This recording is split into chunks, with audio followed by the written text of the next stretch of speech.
If you've got one of these generators, which is the Harbor Freight Predator, I'm not sure if it's all models or if it's just the 9,000 watt like I have here, but you're gonna wanna look at something along the fuel tank here. So you've got mounts for the fuel tank. You got one there, another one here, and then 2 on the other side. 3 of the 4 are okay, but this one here in this corner, I'll show you what the issue is. You can see that it rubs up, the mount in there rubs right up against the fuel tank. And then the other sides doesn't touch at all.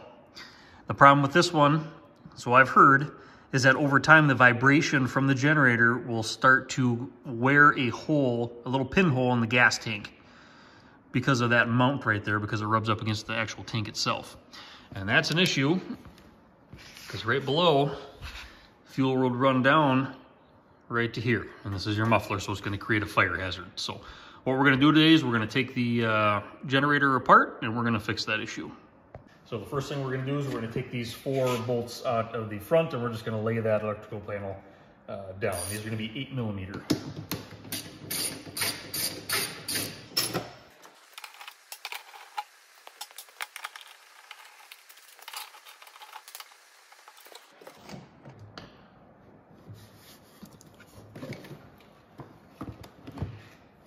Now that we got the front panel off, the next thing we're gonna do is we're gonna take these 4 bolts out, 1 in each corner. And one thing to note, probably want your fuel tank empty. Down here in the bottom, this is where your fuel line runs out. You can either unhook that or there should be enough play in this rubber hose because we just wanna slide that fuel tank forward a little bit so we can get to that back corner.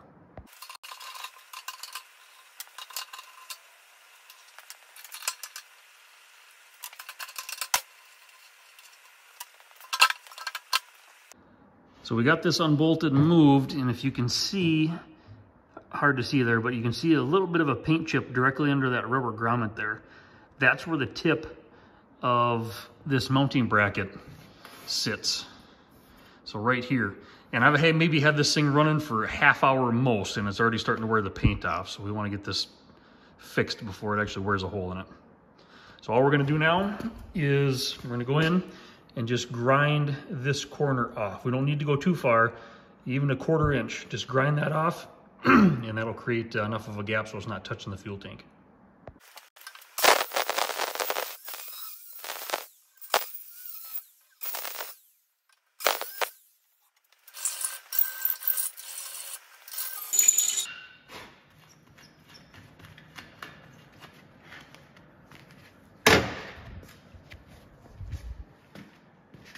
So by no means is that pretty, but they got that corner rounded off a little bit and it won't be in contact with the fuel tank anymore. So now I'm just gonna touch it up with a little paint. We'll get it back together.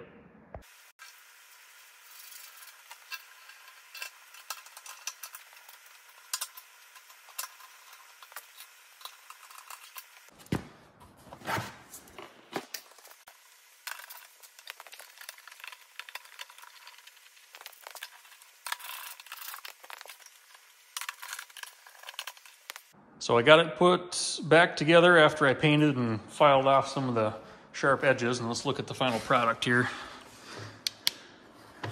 If you can see, there's definitely a nice big gap in there that will no longer make any contact with the fuel tank. So we eliminated the possibility of that creating a pinhole and giving us any issues in the future.